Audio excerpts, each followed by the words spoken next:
नवंबर के महीने में इमरान खान हमें कॉल देने वाला है। इमरान खान कॉल देगा, वो कॉल ये होगी कि हम जब घरों से निकलेंगे तो अपने घर वालों को बता के निकलेंगे, अगर हमारी मैयत ना आए तो हमारे जनाजे पढ़ लेना, हम तब तक वापस नहीं आएंगे जब तक हम इमरान खान को रिहा नहीं कराएंगे। इस फाशिस्ट हुकूमत के खिलाफ पूरी कौम को निकलना होगा। हाथ उठाओ, इस तहरीक पे इमरान खान का साथ दोगे? बताओ, साथ दोगे? निकलोगे?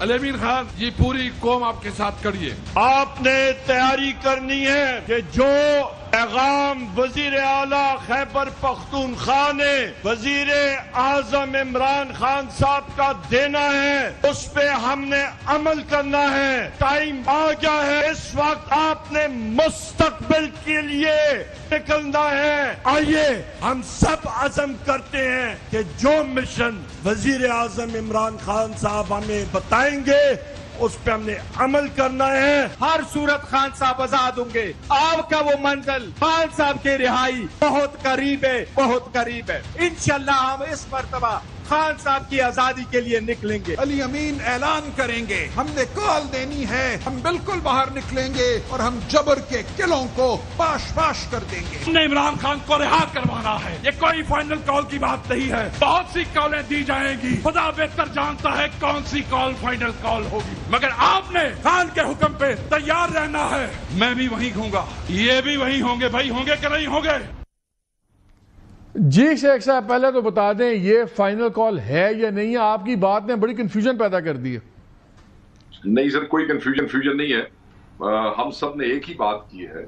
मैंने थोड़ी सी एलेबोरेट कर दी है। एक्चुअली बड़ी ग्रैंड कॉल से पहले मुख्तलिफ जिलों में, डिवीजन्स में और रीजन्स में हमारे जलसे, जुलूस और पब्लिक गैदरिंग्स होंगी, मीटिंग्स होगी, और वो एक प्रेप का जो हिसाब है वो बन जाएगा इवेंट और उसका मोमेंटम बिल्ड होगा। उस हवाले से मैं कह रहा था कि कॉल्स कई जगह रीजन्स में दी जाएंगी, कहीं डिवीजन्स में दी जाएंगी, डिस्ट्रिक्ट लेवल पे नहीं मगर डिवीजन और रीजन्स पे, और अल्टीमेटली कोई भी एक कॉल जो है वो फाइनल होगी। और ऑब्वियसली उस फाइनल कॉल का तयन जो है वो इमरान खान साहब ने करना है। मेरी तकरीर के बाद अली अमीन साहब ने, जिनको खान साहब ने जिम्मेदारी सौंपी थी, उन्होंने इस बात में और ज्यादा क्लैरिटी कर दी कि इसी महीने जो है वो फाइनल कॉल दे दी जाएगी। मतलब कि नवंबर में सड़क गर्म हो जाएगी, आप ये कह रहे हैं? देखिए सर, हम ये समझते हैं कि अब बहुत हो गया तमाशा। अब जो इमरान खान साहब की रिहाई के लिए एफर्ट्स हैं उसको हर तरीके से आखिरी मराहल में चले जाना चाहिए, क्योंकि इससे ज्यादा ज्यादती, जुल्म, अनलॉफुली जो उनको अरेस्ट किया हुआ है, अब हमारे लोग जो हैं वो बहुत ज्यादा बेचैन हो चुके हैं। जिम्मेदारान जो हैं वो भी अब ये समझते हैं कि अब ज्यादती की हद हो चुकी है और अब ये मामला खत्म होना चाहिए, और उसके लिए अदालतों का फोरम हमने देख लिया है। On the floor of the house आप देखें 26वीं तरमीम के हवाले से क्या हुआ। फिर ये दूसरा बिल अभी सुबह स्टैंडिंग कमेटी के अंदर हमें शुनीद है कि ला रहे हैं, वो 90 डेज की उस वाला जो डिटेंशन वाला। तो हम ये समझते हैं कि अब हमारे पास सड़कें ही रह गई हैं। गो कि हम पिछले कई महीने में वक्तन फवक्तन कई दफा ऑन एंड ऑफ बहुत से जिलों में और डिवीजन्स में बाहर निकलते रहे हैं मालिक भाई, मगर अब खान साहब ने आज मीडिया को अडियाला में मुखातिब करते हुए ये कह दिया कि जो अली अमीन ने और क़यादत ने कल अमल का ऐलान किया है वो बिल्कुल मेरे हुक्म के मुताबिक था, और तारीख का तयन मैं जल्द कर दूंगा और उसके बाद सबको पास करना। शेख साहब, हम उसके लिए तैयार। ये तो नहीं है कि जो आप फाइनल कॉल आपने देनी है, आप लोग भी इंतजार कर रहे हैं कि पहले ट्रंप की डायरेक्ट या इनडायरेक्ट कॉल आ जाए तो उसके बाद हम कॉल दें? कितना रिलाय कर रहे हैं पीटीआई यूएसए पे कि वो इतना प्रेशर एक्सर्ट कर देगी कि वहां से भी प्रेशर आए और यहां से भी आप जमीन पे प्रेशर क्रिएट करें, फिर कुछ हो?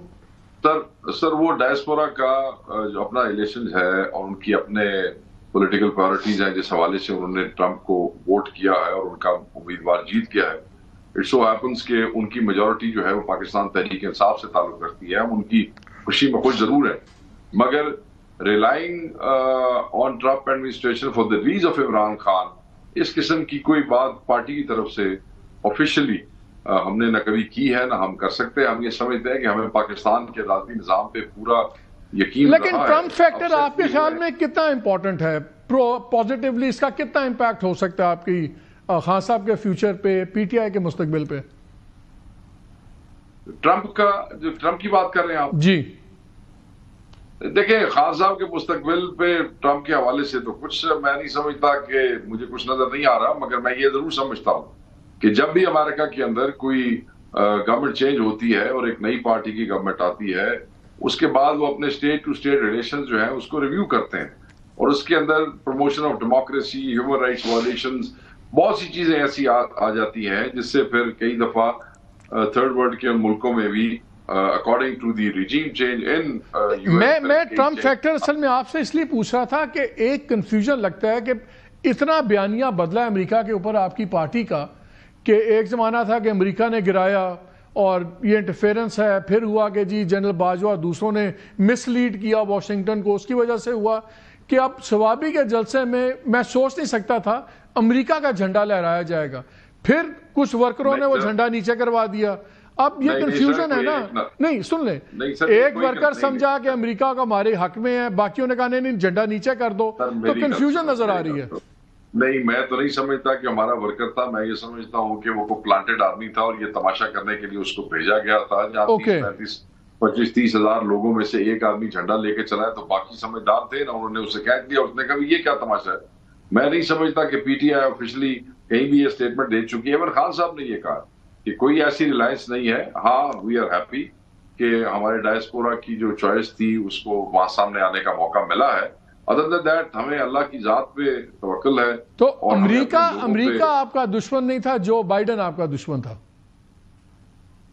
देखें, मैं ये समझता हूं कि ये चीजें जो है बाइडेन के हवाले से खान साहब ने बिल्कुल ये आज साफियों से बात करते हुए भी कहा है कि उनकी पॉलिसीज की वजह से जो है वो मामलात हुए हैं गड़बड़, मगर अब हमें उम्मीद है कि जो नई पार्टी और जो नए प्रेसिडेंट आए हैं उनके होते हुए पाकिस्तान के साथ ताल्लुकात और बाकी बहुत सी चीजें वो बेहतर होंगी और खान साहब ने जिक्र किया है।